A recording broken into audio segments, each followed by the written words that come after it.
Good morning to you. Yeah, this is an incredibly bad crash. And so I just want to first start off by saying that 5 units in total have been affected by this, and everybody inside of those units, it does sound like they are okay. So let me step out of the way here so you can see the damage. So firefighters right now are working very quickly, trying to put these beams underneath the upper balcony here to stabilize the building in hopes that it won't come crashing down onto the lower units. And so the driver we know of this vehicle that crashed into the building, that person was taken out of the vehicle, extricated, and taken to the hospital. We don't have any other details on that person beyond that this person was taken to the hospital.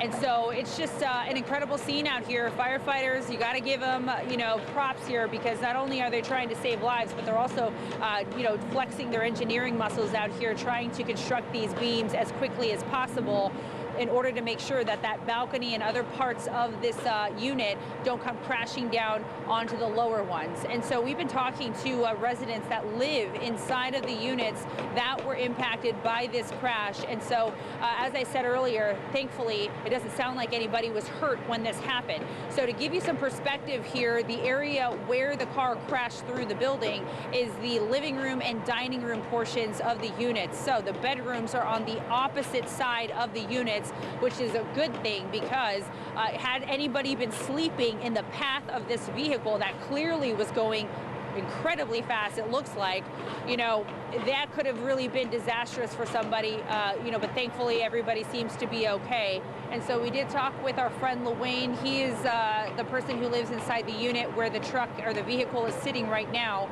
And he said that he was sound asleep. He was sleeping when this happened earlier this morning, and that he was just startled out of bed when he heard this loud boom of the impact. That's when he says he literally jumped out of bed, grabbed his dog, and ran out of his apartment because he had no idea what had happened. And so he ran around to this side of the unit and saw for himself the damage, the vehicle in his apartment unit, and so he just said that he's grateful that he wasn't hurt. His dog is okay, but, just sad about the state of his apartment and some of the items that surely are a total loss at this point. And so, some of the things that the neighbors have been telling us this morning is that it was a loud boom, a loud crash. The gentleman who lives in the upper levels says that, he immediately heard the crash happen. I think he said he was getting ready for work, and the floor, he said he could just tell something crazy had happened because he felt the floor start to kind of slope down a little bit. And so he ran out of his apartment as well, got on the phone with his family and said, "Oh my gosh, you're never going to believe what happened." And so, it's just a really unfortunate scene out here. A lot of these people literally had no time to grab anything. So they're standing out here in the cold without jackets on, making a bunch of phone calls, trying to figure out what to do next.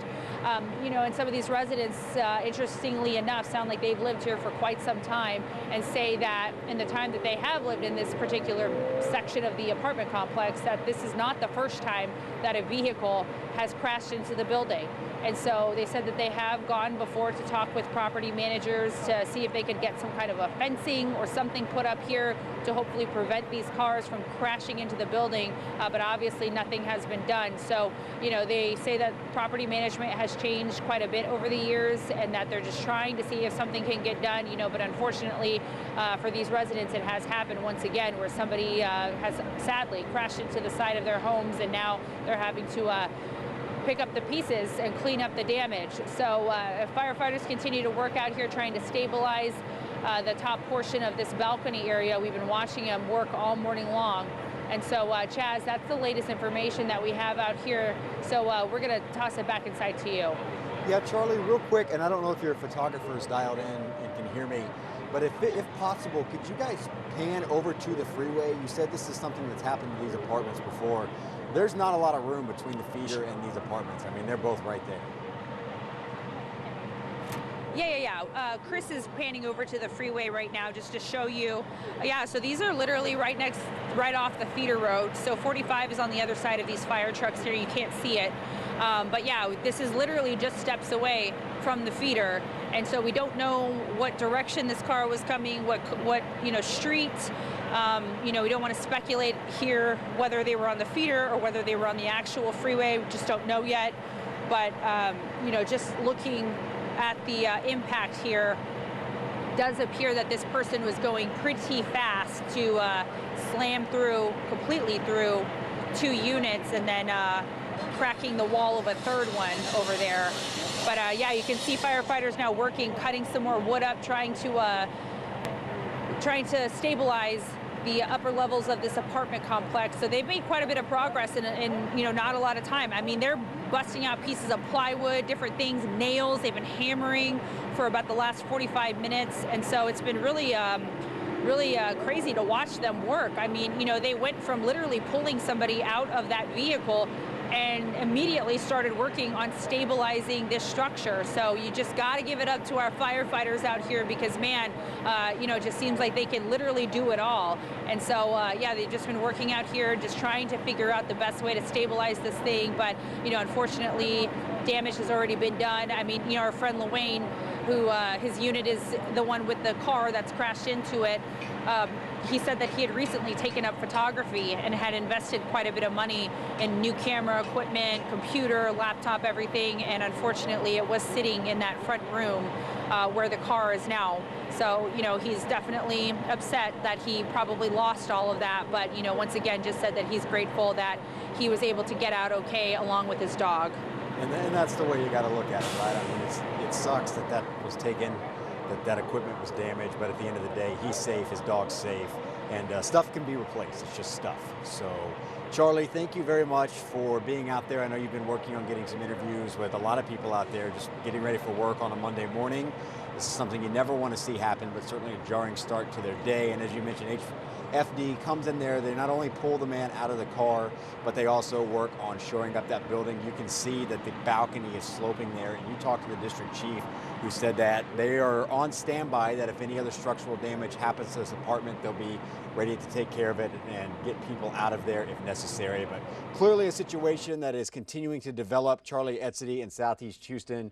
There you can see that scene right there. That is in between Alameda Genoa and Edgebrook going inbound. As mentioned, Charlie did get sound from some of the residents at this apartment complex. Let's go ahead and listen to some of that. Well, I was sitting in my living room, you know, getting ready for work, and next thing I know, I just heard the crash, you know. It hit, and I jumped up and ran out of there because I thought the whole apartment was going to come down. Everything went to flying in the apartment. I was just hoping the apartment didn't fall down on top of me there. Yeah, so that's why I just got on out of there. I went to knocking on the doors and checking on the other neighbors to make sure they was all right. Well, I was sitting in my living room, you know, getting ready for work, and next thing I know, I just heard the crash, you know. It hit, and I jumped up and ran out of there because I thought the whole apartment was going to come down. Everything went to flying in the apartment. I was just hoping the apartment didn't fall down on top of me there. Yeah, so that's why I just got on. All right, that was Lawayne, who, as you heard, was in that apartment when the car came in. Thankfully, he's okay. A lot of cleanup still going on over there in Southeast Houston, right off the feeder. You saw in that video from Charlie just how close the freeway and the feeder are to that apartment complex. And unfortunately, as Charlie had mentioned, that is something that has happened before to these people, to the point that they've been talking to property managers to try to get a fence or something up there to stop any cars from coming into their homes. But at this point, it's too little too late. You just hope they can get something in place before something like that happens again and the outcome is deadlier.